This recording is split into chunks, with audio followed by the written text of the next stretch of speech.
Inyo guys, papakita ko sa inyo guys, pinagmumulan ng kailangan ng battery na ganyan para makapag on, at siyempre hindi mawawala yung kanyang sensor guys.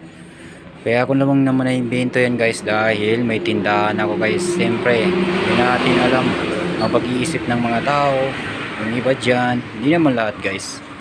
So habang natutulog ako guys, may tigbabantay sa akin. So yan guys, naka-open na yan siya guys.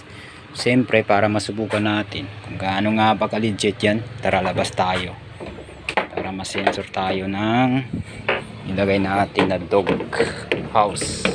Tigbabantay ng house. Labas tayo guys. Kita mo guys. Oh, yan. Tapos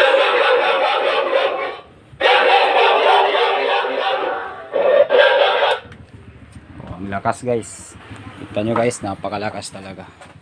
So legit nga talaga, pag may once na lumapit yan guys, kakahol talaga yan. Papalo, like and share naman dyan guys, para mapanood ito ng iba.